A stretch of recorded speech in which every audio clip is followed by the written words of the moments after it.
Hi everyone, I'm AlayaF and you're watching me on Lifestyle Asia India.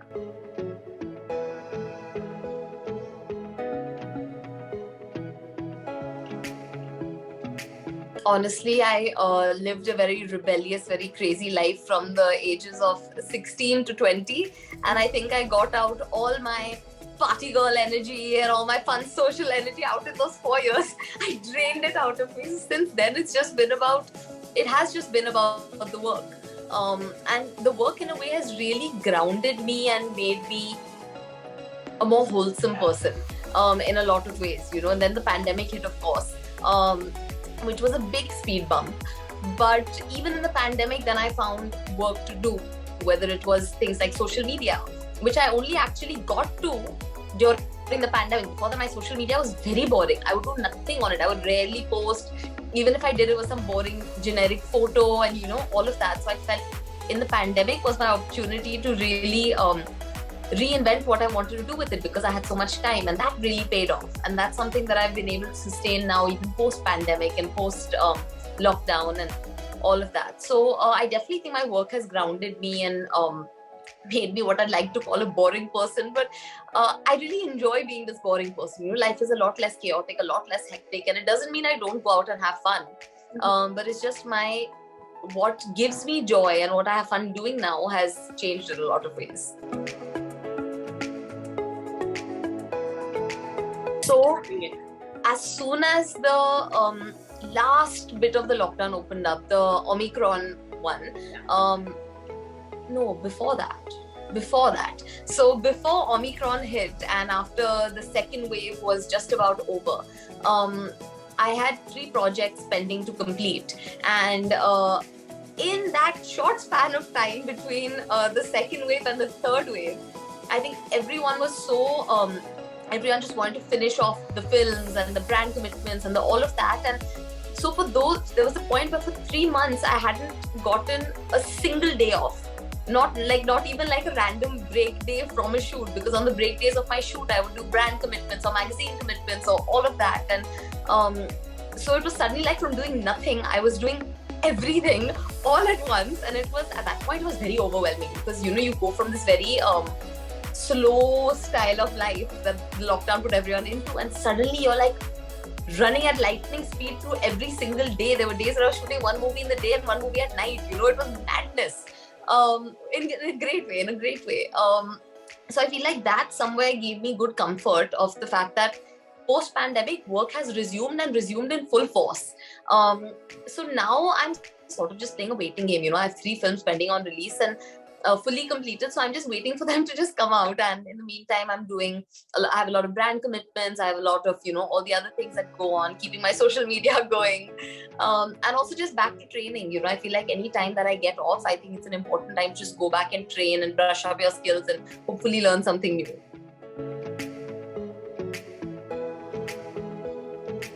So the first step of figuring out how to deal with my insecurities is first realizing I'm not alone in the situation. Everyone has their own insecurities. Everyone has things that they battle and struggle with on a daily basis.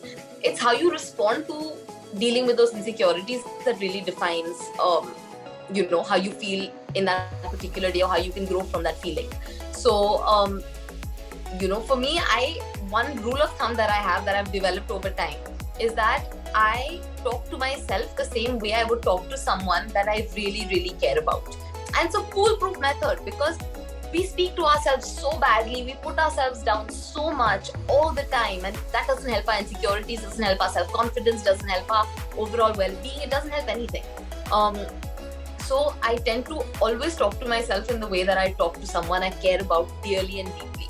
So I take that insecurity and I put myself out of myself, and I imagine how I would deal with this if this was something that someone else that I really cared about was dealing with. And I advise myself accordingly, and I take my advice accordingly, and I deal with it accordingly. So, I feel like for example, if I wake up one day and I feel like today my legs are looking very fat and it's really irritating me, okay? And I look in the mirror and I'm not feeling good and I'm feeling fat and, it's not working out. I look at myself in the mirror, and instead of looking at myself and saying, oh my God, you're looking so fat today. Like, what's wrong with you? Like, why is it looking like this? I look at myself and I'll be like, oh no, what have we done? I'll be like, come on, let's go to the gym and fix this nicely now. You know, it's just the manner in which you say it.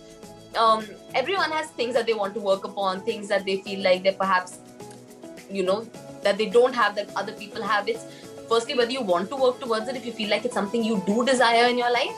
And if you do desire it in your life, then there's a wonderful, productive way to go about getting it and fixing those insecurities, or healing those insecurities rather.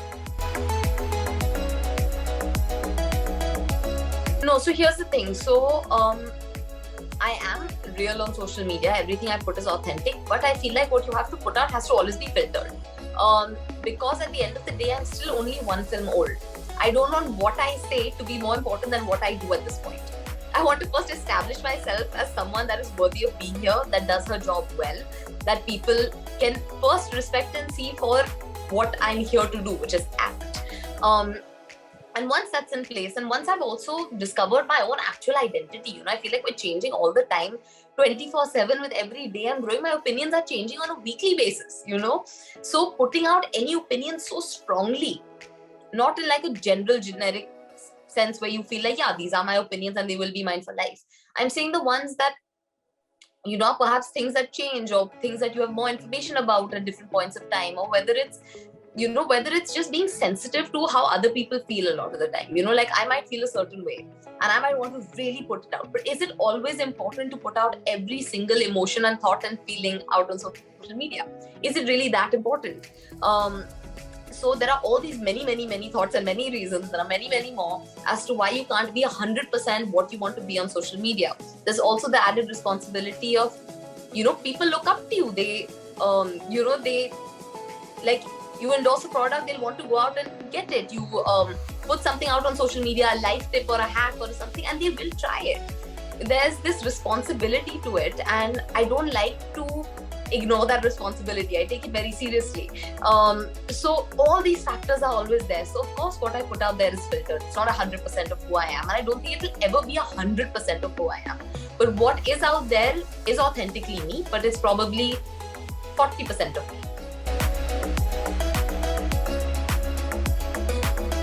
I have been on dating apps. I was on Tinder when I was in New York. When I was there for college. It was good fun. I mean, you know, I met lots of really cool people. I don't think I met anyone that I really liked romantically, to be very honest. But it was more about meeting really cool people in a really cool city, and it was always a fun story and a fun, you know, it was just interesting, and I felt like I learned so much actually through the whole experience. But in Bombay, no, I definitely can't be on dating apps here. I don't think it's feasible at all. I don't think anyone that's even remotely a public figure can be on dating apps here. Other people will not believe it's you. Firstly, they won't believe it's you. Secondly, you know, then there are so many other concerns and factors you have to consider. It's definitely not feasible here. You know, here for like, yeah, for us to date here, it's more about like you just have to be via. You know, there's no other way to date. So dating is more complicated. Yeah. So I'm a big control freak. I'm a big control freak in a not so bad way, but in a way that I really like to be on top of my own things. I have a very hard time delegating, very hard time delegating, because I like to do things in a very specific way. So I feel like people that I delegate to won't be able to do it in that specific way. It's a bad thing. I probably need to learn in time how to let go of control also a little bit, but working on that, still not got there. So I feel like it wasn't necessarily my work as much as it was my training. When I came back from New York and I started training, and I was training very hard. You know, when I say training, I don't mean ki subah ek acting class or sham ko ek dance class, fir gym jakar I'm coming back home and that's my day. No, it was intense because I had so much to work on, and you know, all of that. But during that time, I found a sense of purpose and a sense of direction. I was also improving in my acting. I was improving in my dance. I was seeing progress. I was seeing that I'm capable of doing so much. And the second I realized that I am so capable, and that when you put effort and work into things, you are rewarded by results. There was something very special about that feeling. And when it happened consistently on an everyday basis, and every day you wanted to grind harder because you wanted more out of it, it instilled a very great sense of discipline in me.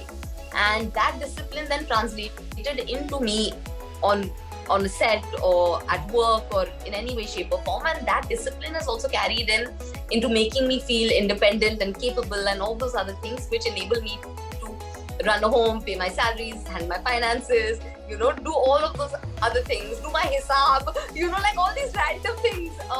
But I feel like all of that has empowered me to be this way. So now I'm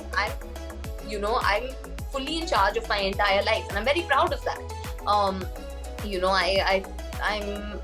I'm very proud of the amount I've managed to do, considering the fact that my entire career has been a pandemic so far. It feels great. So it's very simple. The way we talk is very similar. What we talk is very different. Simply put. Simply put. So our manner of talking, everyone will be like, oh my God, you talk just like your mother. But what we are saying are two very different things. So usually when we're like in a room and we start like arguing or whatever about our different opinions, and it's always productive. We've always been encouraged to have our own opinions and all of that. But it's very funny because it sounds like two people that are talking in the exact same way are saying such different things at each other. So I think that's one large similarity that we have. And then I'll just stick to one. There are lots of other ones, but I'll stick to one.